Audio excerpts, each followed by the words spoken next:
Hubungan Israel dan Rusia tiba-tiba panas, ada apa?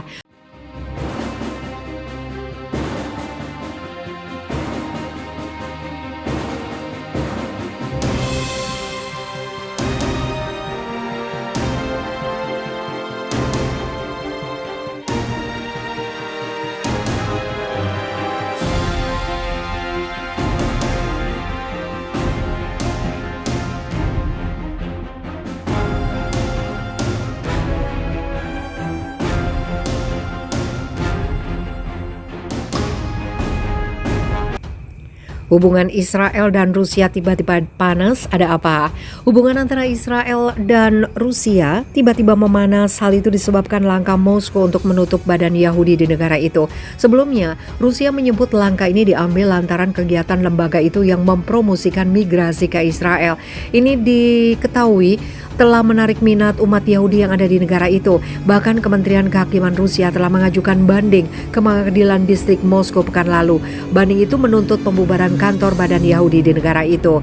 Tel Aviv pun merespons langkah Rusia ini. Perdana Menteri Israel Yair Lapid memperingatkan Moskow bahwa menutup badan Yahudi di sana akan berdampak negatif terhadap hubungan antara kedua negara.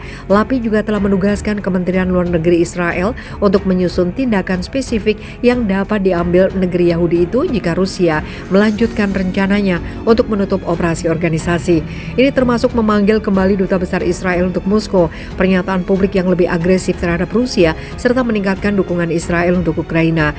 Kami mencoba untuk menjaga hal-hal rendah dan menyelesaikannya dengan bertukar surat dengan pengacara dan mencoba untuk mencapai kompromi, kata seorang pejabat Badan Yahudi kepada The Time of Israel pada hari Minggu, berbicara dengan syarat anonim karena sensitivitas masalah. Sekarang mereka membawanya ke pengadilan, jelas bahwa mereka tidak mencari kompromi atau negosiasi. Jelas bahwa ini adalah langkah politik. Ini sebenarnya bukan tentang beberapa ketidaksepakatan hukum atau prosedur teknis yang dilanggar, atau bahkan hanya upaya kecil-kecilan untuk mengintimidasi badan Yahudi karena mereka anti-Semit atau menentang imigrasi atau semacamnya.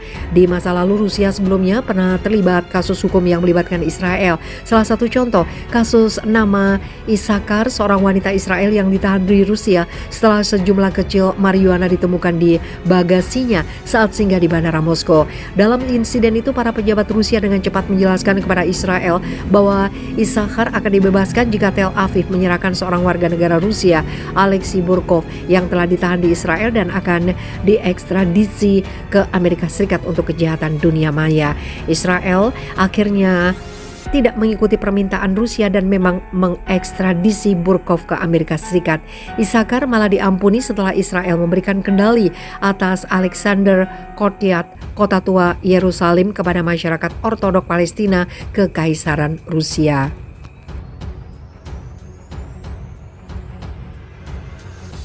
Amerika Serikat tutup mata saat Israel caplok Palestina, kini tuduh Rusia merampas tanah Ukraina secara ilegal. Hubungan Amerika Serikat dan Rusia makin memanas di tengah invasinya ke Ukraina. Amerika Serikat kini menuduh Rusia akan merebut tanah Ukraina di wilayah Kherson, Zaporizhia, dan seluruh Donbas. Diketahui setelah Israel, Ukraina merupakan sekutu dekat Amerika Serikat. Padahal seluruh dunia tahu Israel telah mencaplok sebagian wilayah Palestina dan hingga saat ini dikuasai. Tahu Israel mencaplok wilayah Palestina dan mengusir penduduk Palestina, Amerika Serikat malah diam saja. Justru Amerika Serikat menjadikan Israel sudah seperti anak emasnya sendiri. Kini pihak Gedung Putih di balik layar memanfaatkan Ukraina untuk berperang melawan Rusia. Bahkan terang-terangan Amerika Serikat mengirimkan senjata canggihnya untuk Ukraina melawan Rusia. Juru bicara Dewan Keamanan Nasional John Kirby menuding Rusia merampas tanah Ukraina secara ilegal. Rusia mulai meluncurkan versi dari apa yang bisa Anda sebut sebagai buku pendamaian pencaplokan, kata Kirby selama konferensi pers Gedung Putih hari Selasa, seperti dilansir New York Post. Rusia memasang pejabat proksi tidak sah di wilayah Ukraina yang berada di bawah kendalinya. Kirby menyamakan aktivitas Rusia dengan yang terjadi sebelum Rusia mencaplok Crimea pada tahun 2014. Pertama, pejabat proksi akan mengatur referendum palsu untuk bergabung dengan Rusia. Kemudian, Rusia akan menggunakan referendum palsu sebagai dasar untuk mencoba mengklaim pencaplokan wilayah Ukraina yang berdaulat. Pekan lalu, seorang pejabat pendudukan di Zaporizhia mengatakan referendum dapat diadakan dalam beberapa bulan ke depan. Kirby mengatakan Rusia telah mendirikan Bank Rusia di seluruh wilayah pendudukan, menetapkan rubel sebagai mata uang, memutuskan akses ke internet Ukraina, memaksa Ukraina untuk mengajukan kewarganegaraan Rusia dan mengeluarkan paspor Rusia. Di Kherson, wilayah selatan yang berbatasan dengan Crimea, Kirby mengatakan pasukan Rusia telah menguasai menara siaran, membentuk pasukan keamanan yang setia kepada Moskow. Aneksasi dengan kekerasan akan menjadi pelanggaran berat terhadap piagam PBB dan kami tidak akan membiarkan tanpa tantangan atau tanpa hukuman, kata Kirby. Setiap upaya palsu untuk melegitimasi perampasan tanah ilegal hanya akan memperburuk keadaan bagi Rusia. Diminta untuk menguraikan, Kirby mengancam sanksi yang lebih berat terhadap Kremlin dan antek-anteknya. Melakukan perang adalah bisnis yang mahal. Kirby juga mengatakan Gedung Putih akan mengumumkan pengiriman tambahan peluncuran roket bergerak HIMARS ke Ukraina dalam beberapa hari mendatang. Sebagai bagian dari dukungan militer berkelanjutan pemerintah Biden untuk pasukan Ukraina, kami juga akan terus mengekspos rencana Rusia sehingga dunia tahu bahwa setiap pencaplokan yang dimaksud adalah direncanakan, ilegal, dan tidak sah. Sebagai informasi, referendum 2014 itu dianggap tidak sah oleh 13 anggota Dewan Keamanan PBB yang beranggotakan 15 negara. Sebuah resolusi yang menyatakan itu tidak sah diveto oleh Rusia, seorang anggota dewan. Sementara Cina abstain dalam pemungutan suara. Israel rampas pemukiman warga Palestina. Amerika Serikat tutup mata saat Israel memperluas pemukimannya di tepi barat dan Yerusalem Timur Palestina.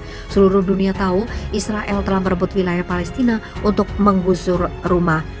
Padahal Perserikatan Bangsa-Bangsa pada hari Kamis secara tegas mengatakan negara Yahudi itu sudah jelas dan nyata melanggar hukum internasional. Dilansir oleh Arab News, PBB menilai pemukiman yang dibangun oleh Israel itu ilegal. Karenanya PBB mendesak pemerintah baru Israel untuk segera menghentikannya. Sekretaris Jenderal PBB Antonio Guterres dan utusan Mitas PBB Thor Wennesland melaporkan implementasi resolusi Dewan Keamanan 2016 yang menyatakan pembangunan pemukiman itu tidak memiliki validitas hukum. Karena itu PBB menuntut penghentian ekspansi Israel di tepi barat dan Yerusalem Timur. Dia mengatakan pembangunan tersebut ilegal. Itu adalah hambatan utama untuk pencapaian solusi dua negara dan perdamaian yang adil, abadi, dan komprehensif. Baik Guterres dan Wennesland juga menyerukan kepada otoritas Israel untuk mengakhiri pembongkaran rumah Palestina dan properti lainnya dan perpindahan warga Palestina. Mendesak Israel dan Palestina untuk melakukan pengekangan dan menahan diri dari tindakan provokatif, hasutan, dan retorika pun akhirnya bisa mencapai solusi dua negara di mana Israel dan Palestina dapat hidup berdampingan dalam damai.